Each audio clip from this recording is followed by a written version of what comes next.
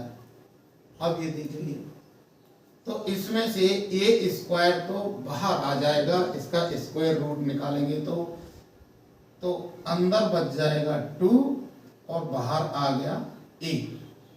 यानी कि इसका जो विकर्ण अगर हमें निकालना हो तो विकर्ण क्या होता है, √2a।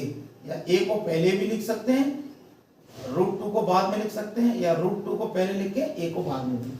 खास बात ये ध्यान रखना, ये जो रूट का डंडा है ये यहीं तक आना चाहिए, 2 को ही कवर करना चाहिए, a को कवर करना नहीं चाहिए, जिससे कि हमें पता चले कि सिर्फ 2 का वर्गमूल लेना है, a का नहीं लेना। ठीक है, अभी इसके आधार पे हम वर्ग का क्षेत्रफल भी निकाल सकते हैं। कैसे? a इक्वल टू क्या होगा, a इक्वल टू क्या होगा, a को हमने निकालना है तो अगर यहाँ ये गुणा हो रहा है √2 का इससे, तो अगर हम इसको इधर ले जाएंगे तो x के नीचे चला जाएगा। x क्या है, विकर्ण है, तो हम लिख सकते हैं विकर्ण या डायगोनल, विकर्ण ऑब्लिक √2। ये क्या है, भुजा है। ए क्या है, इसकी भुजा है, वर्ग की, स्क्वायर की। और हमें पता है क्षेत्रफल क्या होता है, ए इक्वल टू क्या होता है, ए का स्क्वायर होता है। तो ए का स्क्वायर कर दीजिए, विकर्ण ऑब्लिक √2 का होल स्क्वायर कर दीजिए। तो इसको ऐसे भी लिख सकते हैं, विकर्ण का स्क्वायर, √2 का स्क्वायर है तो √2 बाहर आ जाएगा तो 2 ही बचेगा। तो इसका एरिया क्या हो जाता है, विकर्णों का गुणनफल। विकर्ण का स्क्वायर का मतलब होता है विकर्ण का गुणनफल, आपस में विकर्ण इंटू विकर्ण, क्योंकि दोनों इसके जो डायगोनल होते हैं वो समान माप के होते हैं, समान लंबाई के होते हैं। तो आप एक बार इसका स्क्रीनशॉट ले लीजिए।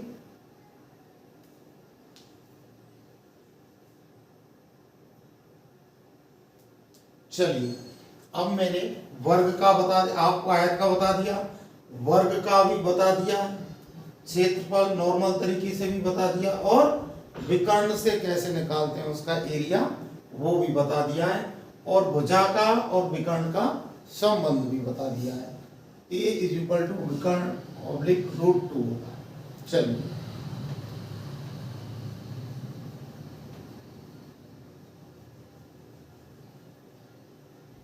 आगे आता है हमारा समचतुर्भुज। समचतुर्भुज क्या है, सम माने समान, चतुर्भुज मतलब भुजाएं, जिसकी चारों भुजाएं समान हो। सिर्फ एक लाइन की डेफिनेशन है, 4 भुजाओं से घिरी बंधाकृति। और दूसरी कंडीशन क्या है, उसकी चारों भुजाओं की माप समान होनी चाहिए। तो उसको क्या बोलेंगे, समचतुर्भुज। क्या वर्ग भी एक समचतुर्भुज होता है? हाँ होता है, क्योंकि इसकी कंडीशन को फुलफिल कर रहा है। समचतुर्भुज की 4 भुजाएं होती हैं और समान माप की होती हैं। तो प्रत्येक वर्ग तो एक समचतुर्भुज होता है, लेकिन प्रत्येक समचतुर्भुज वर्ग नहीं हो सकता। वही समचतुर्भुज वर्ग कहलाएगा जिसके कि प्रत्येक कोण 90 डिग्री के होंगे। बिल्कुल सही कहा आपने। तो चलो डायग्राम बना लेते हैं समचतुर्भुज का। चारों भुजाएं समान माप की होंगी इसकी। ये लीजिए, अगर इसके हम क्षेत्रफल की बात करें, देखो इसको मैंने ABCD से मार्क कर दिया, इसके शीर्षों को, इसके जो वर्टेक्स हैं उनको मार्क कर दिया। और अगर हम देखिए समचतुर्भुज मतलब एक ऐसे वर्ग था, उसको ऐसे हल्का सा भुजाओं से ऐसे दबा देंगे। ऐसी कोई आपने देखी होगी, अगर 4 फंटियां लें ऐसे हैं, 2 और 3 और 4, उनको आपस में किनारे पर रख के यहाँ पे नेल मार दें, हैं, एक एक कील मार दी, और फिर उसको आप कोनों को थोड़ा सा दबा दो बराबर माप किए चारों, ऐसे दबा दो तो वो समचतुर्भुज बन जाएगा। इस तरह की सीट आएगी, ठीक है। यानी कि जिधर इधर से जितना ये झुकेगा, इधर से जितना इधर जाएगा उतना ही ये यहाँ से इधर जाएगा। यानी कि इधर से अगर इतना झुका तो इधर भी ये इतना झुक जाएगा, ऐसे मतलब इस तरह से हो जाएगा। भुजाओं की माप बराबर ही रहेगी। हाँ, अब देख लेते हैं इसका एरिया, इसका क्षेत्रफल क्या होता है। देखिए, अगर मैं इस शीर्ष से, ये वर्टेक्स है, इससे CD के ऊपर क्या डालूं, लंब डालूं परपेंडिकुलर, तो देखो ये यहाँ पे ऐसे आ जाएगा, ये लंब क्या आ जाएगा, ऐसे आ जाएगा। और इस भुजा को थोड़ा सा मैं और एक्सटेंड कर दूं CD को, और इसी के ऊपर यहाँ से B से भी मैं एक लंब डालूं। अब देखिए क्या होगा, जो ये त्रिभुज बना, जो एरिया हमने यहां से कट कर रहे हैं उतना ही एरिया इसका होता है, इतना हम इसमें ऐड कर रहे हैं। ये क्या हो रहा है, प्लस कर रहे हैं इसमें एरिया, और ये क्या कर रहे हैं, ये एरिया इसमें से माइनस कर रहे हैं। तो हमारे पास ये इस प्रकार की एक आकृति आ जाती है। ये क्या है, ये क्या है, ये क्या हो गई, ये वाला, ये जो लंब था ये इसकी हो गई हाइट, ऊंचाई हो गई इसकी। ये समचतुर्भुज की रोम्बस की क्या हो गई, हाइट हो गई। और ये क्या है, इसकी एक भुजा है, एक या आधार बोल दो इसको। तो आपको पता है कि ये एक आयत बन गया। ये क्या बन जाता है, ये आयत बन गया। तो आयत का क्षेत्रफल क्या होता है, लंबाई इंटू चौड़ाई। लेकिन यहाँ पे चौड़ाई की जगह ये क्या है, ऊंचाई है। तो लंबाई की जगह क्या है, इसका आधार है। लंबाई की जगह क्या है, ये आधार है। और चौड़ाई की जगह क्या है इसकी, ये ऊंचाई है। तो इसका क्षेत्रफल ए क्या हो जाएगा, ए इंटू एच, यानी कि आधार इंटू ऊंचाई। एक प्रकार से हम इस तरह से इसका क्षेत्रफल हम निकाल सकते हैं।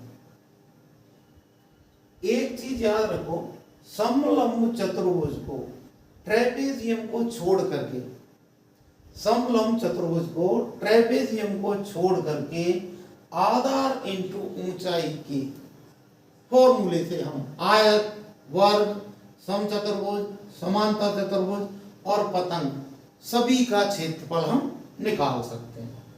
चलिए, क्षेत्रफल हो गया। अगर हम इसमें परिमाप, तो आपको पता है ये चारों भुजाओं का योग होगा, AB plus BD plus CD plus AC, ठीक है। परिमाप में लिख नहीं रहा हूं, आपको पता है चारों भुजाओं की माप है, कोई दिक्कत नहीं। अब आगे चलते हैं, इसी में समचतुर्भुज में ये मैंने बना दिया समचतुर्भुज। अगर इसके शीर्ष से, ये इसके शीर्ष के वर्टेक्स के नाम दे दिए मैंने ABCD। अगर A से D के ऊपर सामने वाले शीर्ष पर खींचना होता है डायगोनल विकर्ण, इधर एक सीधी रेखा खींच दी और C से B पर भी एक सीधी रेखा खींच दी। अब देखिए इसमें क्या होता है, जो इसके विकर्ण हैं, इसके जो विकर्ण हैं आपस में एक दूसरे को बराबर काटेंगे, आपस में एक दूसरे को बराबर काटेंगे। और दूसरी खास बात क्या होगी, 90 डिग्री पर काटेंगे। ये देखो, ये 90 डिग्री, ये 90 डिग्री और ये भी 90 डिग्री। इसके कोण सारे कितने होंगे, 90 डिग्री के होंगे। अगर एक विकर्ण को मैं नाम दे दूं इसको x, लेकिन इसके दोनों विकर्ण अलग अलग लंबाई के जरूर होंगे। इसके विकर्ण क्या होंगे, अलग अलग लंबाई के होंगे। और एक चीज मैंने बताना ध्यान भूल गया, इसका ये कोण भी है पूरा, ये कोण C के बराबर होगा, और कोण A है वो कोण D के बराबर होगा। ये वाला जो एंगल है इस एंगल के बराबर होगा, और ये वाला एंगल है और इस एंगल के बराबर होगा। और दूसरी चीज खास बात, एडजेसेंट एंगल, यानी कि आसन्न कोण जो होंगे, आसन मतलब संग संग वाले, पास पास वाले कोण, यानी ये वाला कोण और ये वाला कोण, इनका टोटल 180 डिग्री होगा। और ये वाला कोण, ये वाला कोण, इनका टोटल 180 डिग्री होगा। इस कोण की बात करें तो इन दोनों का टोटल 180 डिग्री होगा। इस कोण की बात करें तो 180 डिग्री होगा दोनों का टोटल। यानी कि आसन्न जो कोण होते हैं, एडजेसेंट एंगल होते हैं, वो इसमें उनका टोटल 180 डिग्री होता है। और सभी चारों कोणों का टोटल कितना हो जाएगा? 360 डिग्री। तो अभी इसमें विकर्णों का की सहायता से क्षेत्रफल निकालने का फॉर्मूला हम किस प्रकार आता है वो देखते हैं। अगर इस विकर्ण का नाम हमने x दे दिया है और इस विकर्ण का नाम हमने क्या दे दिया है? y दे दिया है, ठीक है ना। और ये भुजा तो क्या है इसकी? सभी बराबर है, तो ए नाम दे दिया हमने। अगर मैं बोलूं कि इनका जो सारे राइट एंगल ट्रायंगल बन रहे हैं उनका क्षेत्रफल निकालें, उनका एरिया निकालें, तो क्या आएगा? इनका सभी का टोटल का एरिया निकाल दें तो इसका एरिया आ जाएगा।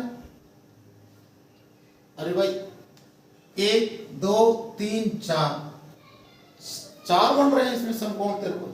अगर चारों का एरिया निकाल करके अगर हम ऐड कर दें तो क्या होगा? पूरे का एरिया निकल जाएगा।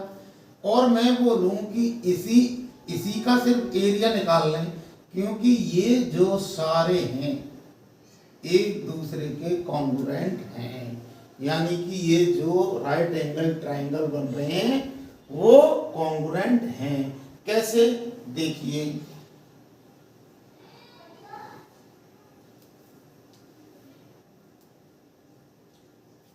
इस एंगल की बात करें हम फर्स्ट वाले की, तो आपको पता है राइट एंगल ट्रायंगल का एरिया का फॉर्मूला क्या होता है? A = 1/2 बेस इंटू हाइट, यानी क्षेत्रफल बराबर 1/2 आधार इंटू ऊंचाई होता है।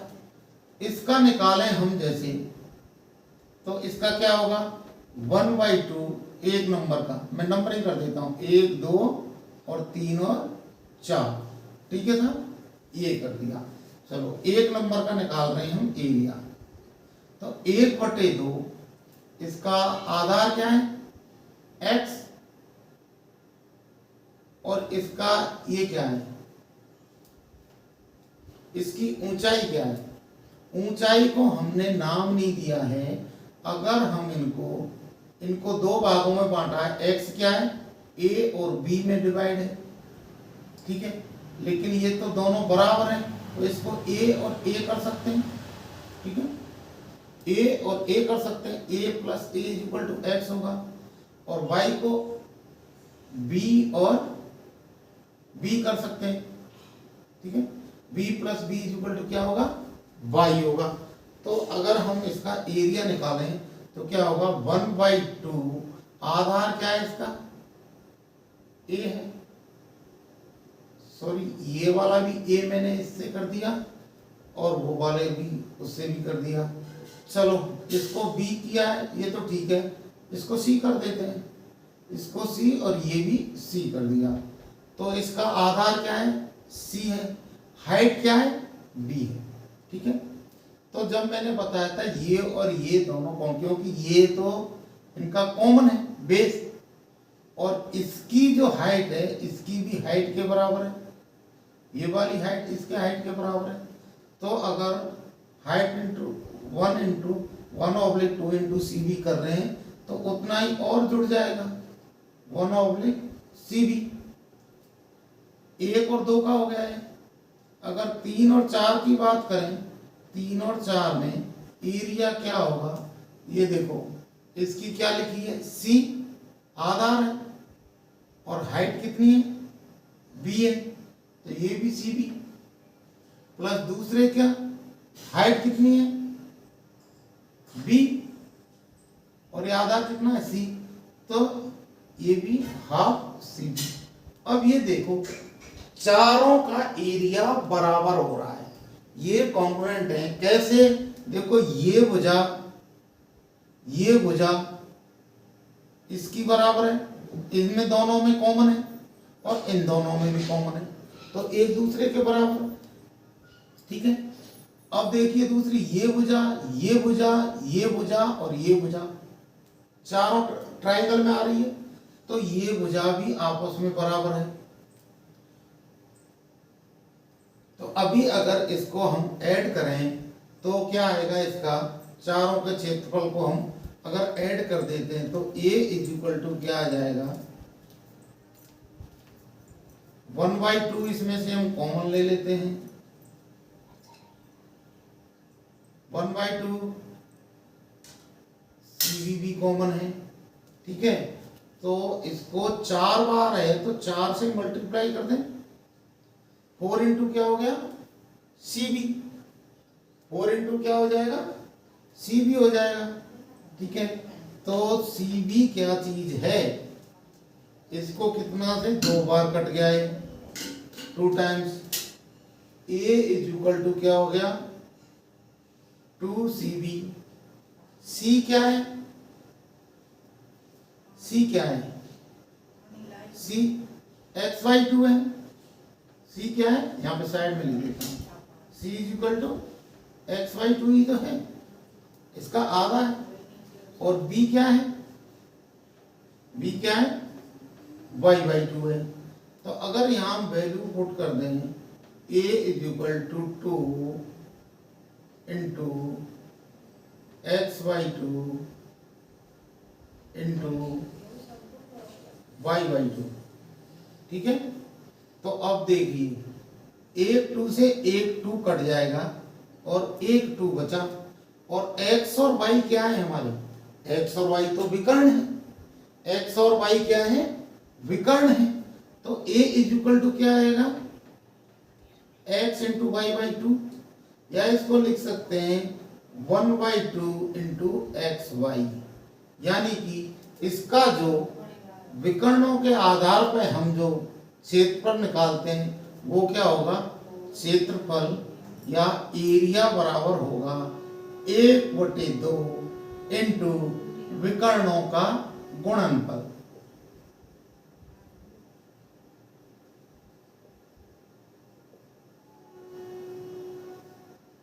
ठीक है, आपको शायद समझ में थोड़ा सा कम आया हो, मैं दोबारा से बता देता हूं। जब इसमें हम विकर्ण खींचते हैं, ठीक है, तो ये दोनों विकर्ण आपस में बिल्कुल आधे आधे पे काटेंगे और क्या होगा, एक दूसरे के साथ 90 डिग्री का कोण बनाएंगे। ठीक है, एक मिनट,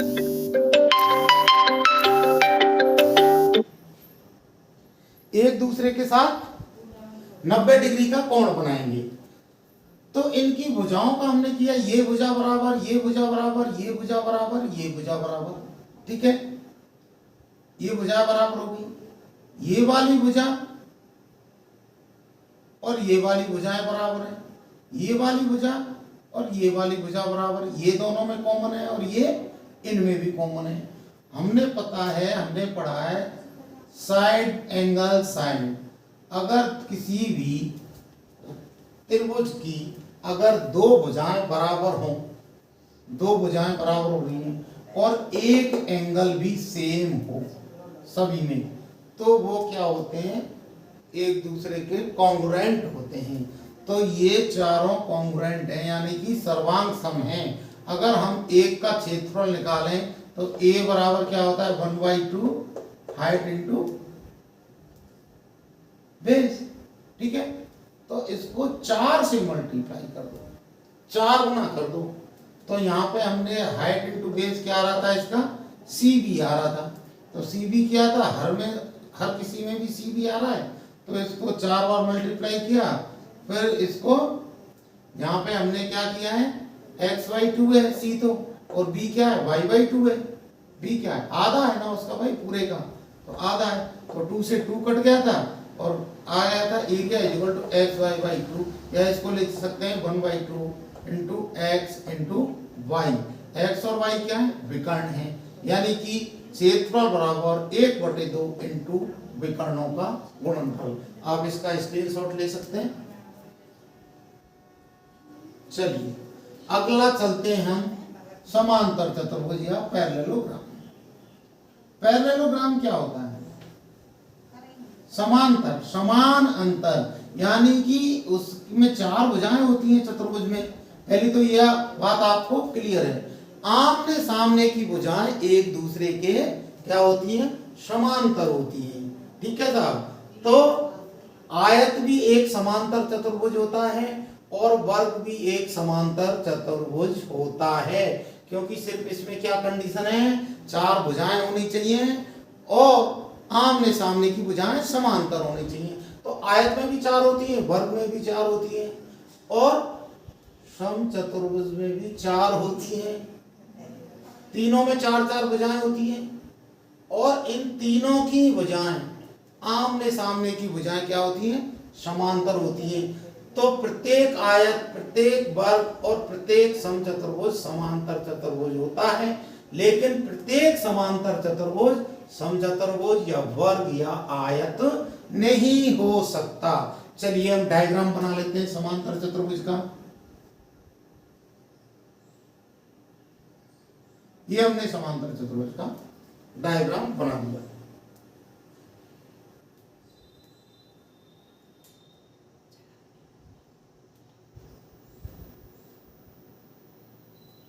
सॉरी, ये तो मैंने अभी आपको बता दिया समांतर चतुर्भुज। अगला वाला है समलंब चतुर्भुज, ट्रेपेजियम। ट्रेपेजियम क्या होता है? उसमें सिर्फ ट्रेपेजियम में सिर्फ दो भुजाएं ही समांतर होती हैं, यानी कि उसकी कोई भी दो भुजाएं, अगर हमने ये भुजा ले ली लेकिन लंबाई समान नहीं होगी उनकी, सिर्फ भुजाएं समांतर होंगी, यानी कि कहीं भी किसी भी डिस्टेंस पे आगे कितनी भी जाएं या ऐसे एक्सटेंड करें इनको ऐसे एक्सटेंड करें तो ये कभी भी आपस में मिलेंगी नहीं, एक दूसरे को नहीं काटेंगी, उसको ही बोलते हैं समांतर, और दूरी हमेशा बराबर रहेगी। ठीक है तो हम समांतर चतुर्भुज सॉरी समलंब चतुर्भुज का डायग्राम बना लेते हैं। जैसे हमने ये दो समांतर भुजाएं खींच दी और इस तरह से हमने, ये थोड़ा टेढ़ा हो गया है, इसको सीधा कर देता हूं। ये हमने डायग्राम बना लिया। इसके चार शीर्ष हैं, चारों शीर्षों पे हम ए, बी और सी और डी का नाम दे देते हैं वर्टेक्स को। चलिए एक खास बात बता दूं, इसमें ये जो दोनों समांतर भुजाएं हैं और ये क्या है? इसकी स्लंट हाइट है, तिर्यक लंबाई है। अगर इसका हाफ और इसका भी हाफ, इन दोनों को हम एक सीधी रेखा से मिला दें तो ये जो ऊपर का एरिया होगा, ये इसका एरिया और इसका एरिया दोनों का बराबर होगा। ठीक है, चलिए आगे बताते हैं। इसका परिमाप आप निकाल लोगे, चारों भुजाओं का ऐड कर दो। क्षेत्रफल के पहले मैंने बता दिया था कि सिर्फ समलंब चतुर्भुज को छोड़ करके बाकी सभी भी जितने भी चतुर्भुज हैं, आयत है, वर्ग है, सम चतुर्भुज है, समांतर चतुर्भुज है, पतंग है, उनका सबका बेसिक फॉर्मूला क्या होता है?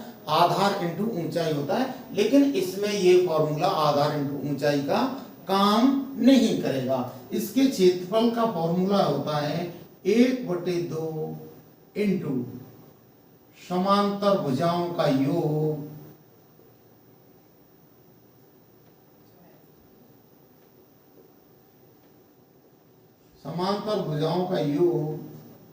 इंटू उनके बीच की दूरी।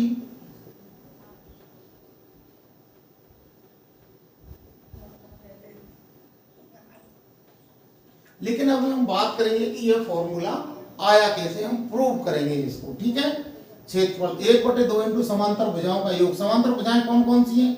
ये इसके समांतर है, ए बी समांतर किसके है? सी डी के। ऐसे लिखते हैं ए बी समांतर किसके है? सी डी के। ठीक है ना, ये लिख दिया। चलिए अंतःकोणों का योग 360 डिग्री होगा ही। अब ये इसका क्षेत्रफल का फॉर्मूला कैसे आया वो हम देख लेते हैं। अगर ए बी की लंबाई को हम ए से लिख दें, ठीक है ना, और यहां से ए वर्टेक्स से हम सी डी के ऊपर एक लंब खींचे परपेंडिकुलर इसके, तो यहां पे हो गया। और यहां से भी हम बी शीर्ष से भी एक लंब खींचे सी डी के ऊपर, ठीक है। इसकी माप को हमने क्या लिखा, ए, और इसकी यहां से यहां तक की माप को हम क्या लिख रहे हैं, बी। ये लिख दिया हमने यहां तक की माप, यानी CD की लंबाई कितनी है, बी है, AB की कितनी है, ए है, और ये क्या है हमारी, एच है। ये क्या है, एच, ये हाइट है। सीधी 90 डिग्री पर ही हाइट मानी जाती है, इसको हाइट नहीं बोलेंगे, ये क्या है, तिर्यक ऊंचाई है या स्लंट हाइट बोलते हैं। चलिए अभी ये देख लीजिए, ए बी हो गया, यहां से यहां तक की दूरी को हम क्या नाम दे देते हैं, सी, इसको हम दे देते हैं सी, और यहां से यहां वाली को क्या दे देते हैं हम, डी दे देते हैं। ठीक है साहब। चलिए अभी देखो, इसमें दो राइट एंगल ट्रायंगल बन गए, ठीक है, एक ये और एक ये, और एक क्या बन गया है, आयत बन गया, रेक्टेंगल। अगर हम इसका क्षेत्रफल और इसका क्षेत्रफल तीनों का ऐड कर दें तो इसका पूरे का समलंब चतुर्भुज या ट्रेपेजियम का क्षेत्रफल आ जाएगा। चलिए करके देखते हैं। ए इज इक्वल टू क्या होगा, इसका आपको राइट एंगल ट्रायंगल का पता है, 1/2 बेस इंटू हाइट होता है, तो 1/2 लिख दिया हमने। बेस क्या है इसका, सी है, हाइट क्या है इसकी, एच है, हो गया इतना। प्लस अब इसको ले लो रेक्टेंगल को, आयत को, लंबाई चौड़ाई, लंबाई यानी यहां से यहां तक की दूरी चाहिए, यहां से कहां तक की दूरी चाहिए, यहां तक की दूरी, यहां से यहां तक की दूरी देखो, हम ए शीट से यहां पे क्या डाला, लंब डाला, और बी शीट से भी यहां पे हमने लंब डाला है, तो यहां से यहां तक की दूरी या माप तो ये ए और बी के बराबर ही होगी, यानी कि ये ए ही होगी, तो इसकी लंबाई क्या हो गई, ए, और इसकी चौड़ाई की जगह ऊंचाई है, तो ऊंचाई क्या हो गई, एच। ठीक है ना। अभी आ जाइए आगे, इसका भी काम खत्म हो गया। तीसरा ये त्रिभुज है, राइट एंगल ट्रायंगल समकोण त्रिभुज। आपको पता है 1/2 आधार इंटू ऊंचाई, 1/2 बेस इंटू हाइट, तो 1/2 लिख दिया हमने। इसका बेस क्या है, डी, डी है आधार इसका, यहां से यहां तक डी है, और इसकी हाइट क्या है, एच है, डी एच लिख दिया। अभी देखिए हमको इस दो को नीचे खत्म करना है। आपने इक्वेशंस में पढ़ा होगा, ये एक इक्वेशन ही है, a is equal to 1/2 ch plus ah plus 1/2 dh। ठीक है साहब, इक्वेशन पढ़ा। किसी भी चीज का जिसका गुणा इधर कर रहे हैं उसी का गुणा इधर कर दो, या जिसको इससे डिवाइड कर रहे हैं उतनी ही संख्या से इस दर्शा को राइट हैंड साइड और लेफ्ट हैंड साइड में दोनों में डिवाइड और मल्टीप्लिकेशन कर देंगे, तो उस इक्वेशन के ऊपर कोई फर्क नहीं पड़ेगा समीकरण के ऊपर। तो इस 1/2 को हटाना है तो हम यहाँ a को 2 से मल्टीप्लाई कर देते हैं, ठीक है ना। लेकिन ये याद रखना, इसमें सभी में 2 से मल्टीप्लाई करना है। यहाँ ये प्लस हो रहे हैं, तो यहाँ 2 से मल्टीप्लाई किया तो यहाँ भी 2 से करेंगे, तो यहाँ 2 से करेंगे तो ये 2/2 ch हो जाएगा, प्लस यहाँ 2 से करेंगे तो 2ah हो जाएगा, प्लस यहाँ 2 से करेंगे तो 2/2 dh हो जाएगा। ठीक है ना। अब ये देख लीजिए, ये 2 से ये 2 कट गया ऊपर नीचे, ये 2 से ये 2 कट गया। अब चलिए आगे, 2a इज इक्वल टू क्या आएगा, यानी इसका दोगुना क्षेत्रफल 2a क्या होगा, ch plus 2ab plus dh। ये क्या आ गया, 2ab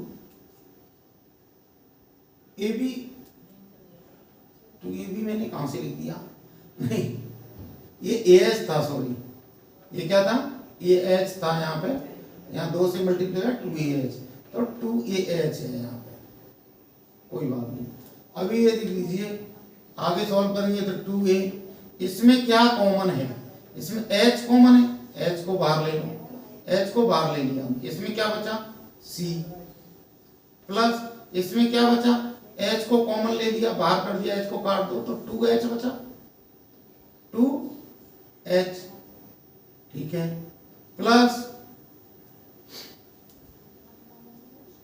नहीं h को कॉमन ले लिया तो 2a बचा है इसमें, सॉरी h को कॉमन ले लिया हमने एच को कट कर दो तो 2a बचा, प्लस एच यहाँ भी कॉमन है, बाहर आ गया तो यहाँ क्या बचा, डी बचा।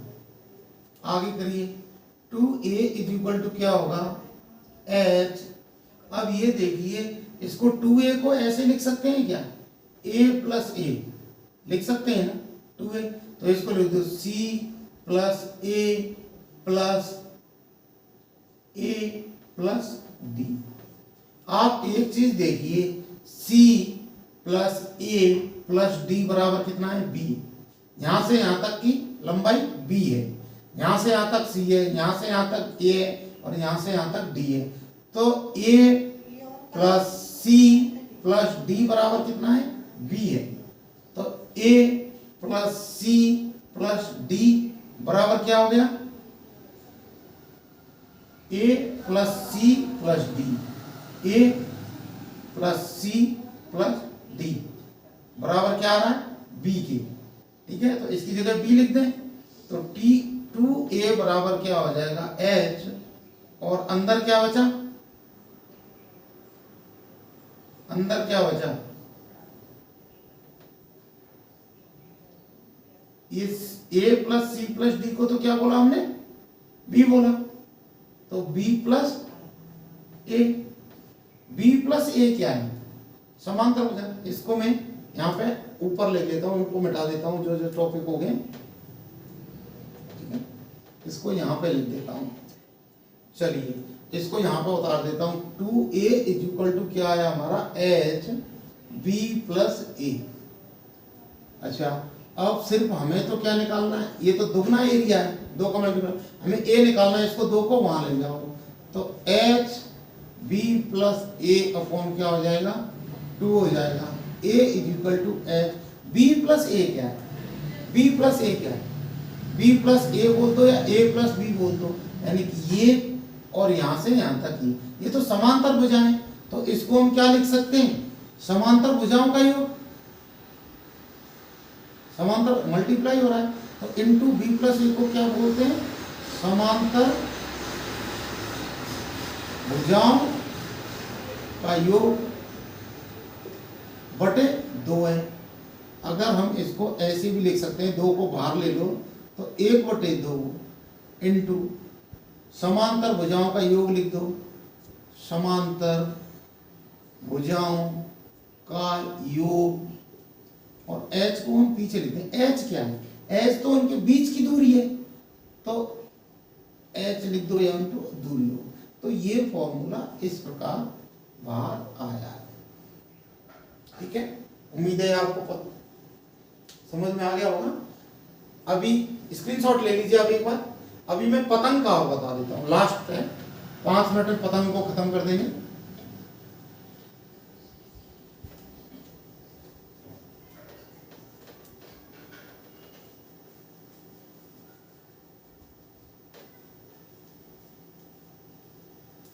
पतंग इन सब में एक अलग प्रकार का चतुर्भुज है, क्वाड्रिलेटरल है।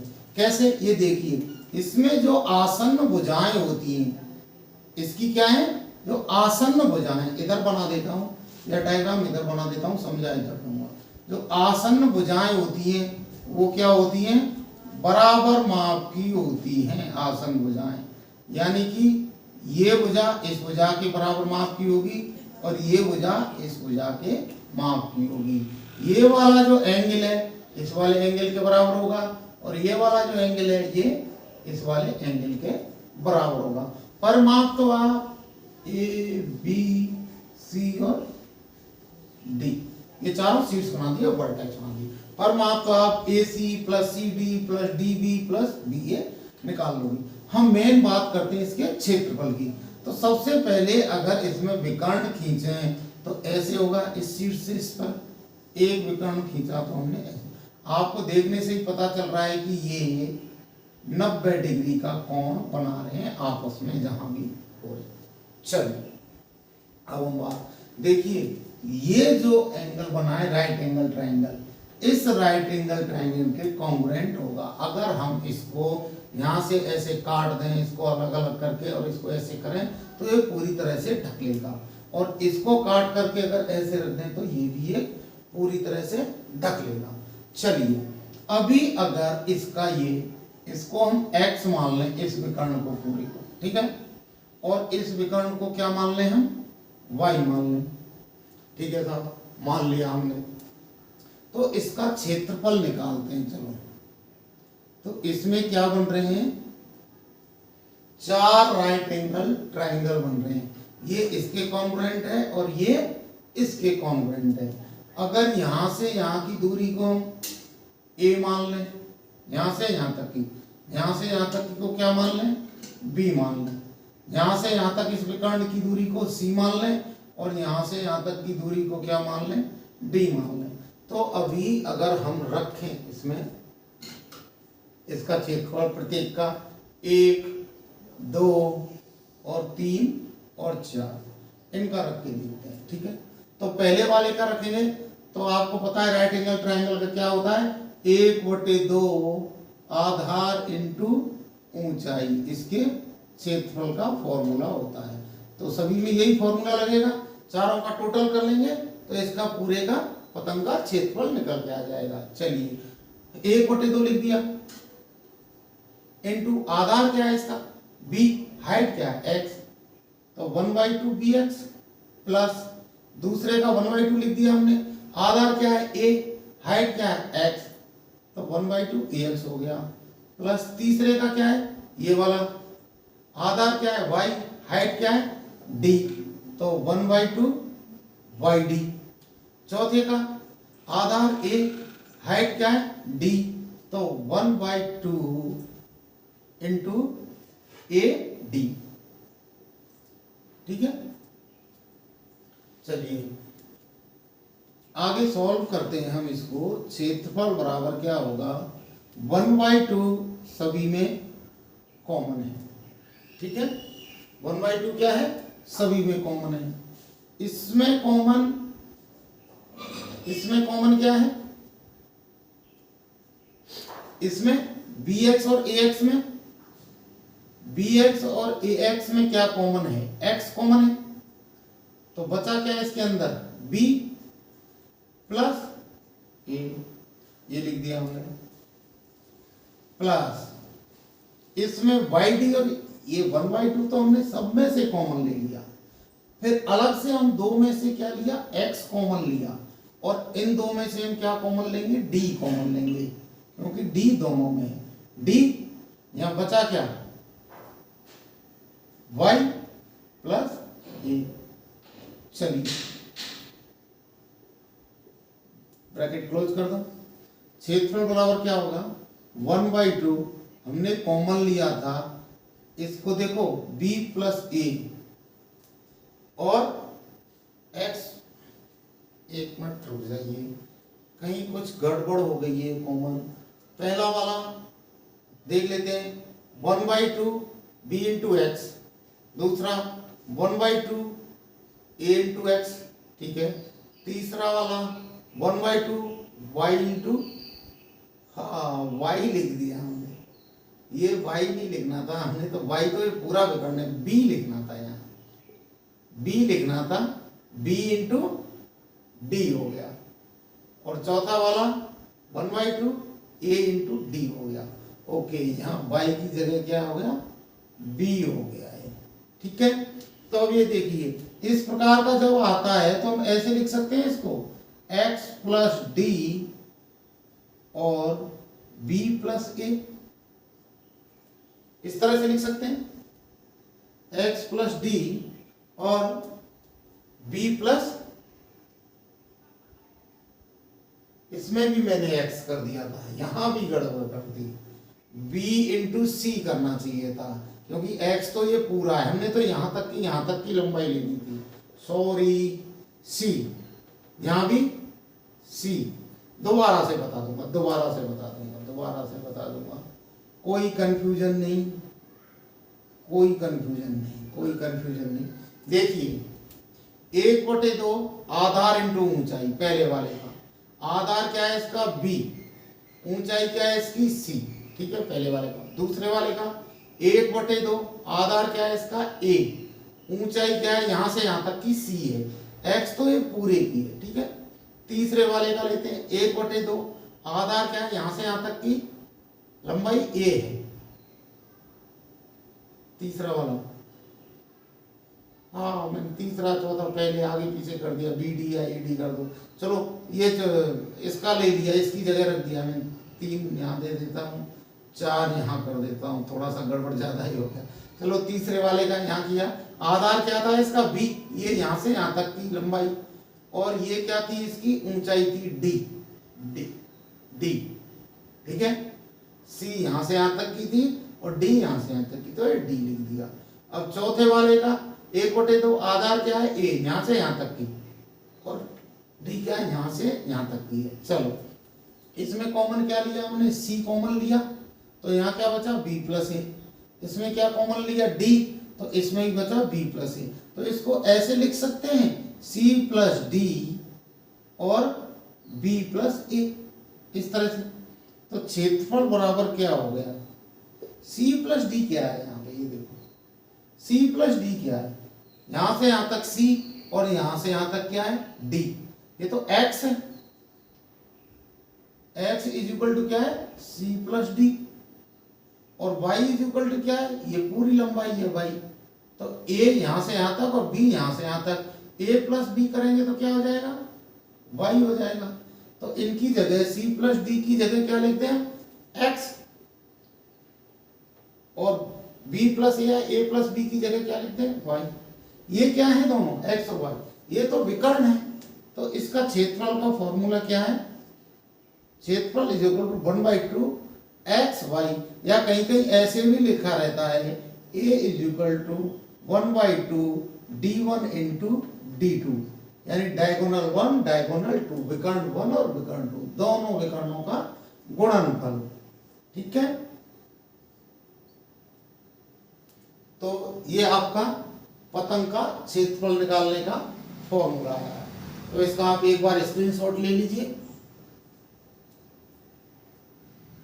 चलिए, तो एक ही क्लास में मैंने आपको 6 प्रकार के चतुर्भुज बता दिए हैं, और उनका क्षेत्र बता दिया, परिमाप बता दिया, उनके फॉर्मूले किस प्रकार बनते हैं वो भी बता दिया है, जिससे कि आपको फ्यूचर में याद करने में प्रॉब्लम ना हो, और अगर भूल भी जाएं गलती से तो आप तुरंत उनका फॉर्मूला ड्राइव कर सकते हैं, आप निकाल सकते हैं और उस सवाल को सॉल्व कर सकते हैं। तो उम्मीद है आपको ये वीडियो पसंद आया होगा, तो चैनल को प्लीज़ सब्सक्राइब कर दें, लाइक कर दें और शेयर कर दें। धन्यवाद।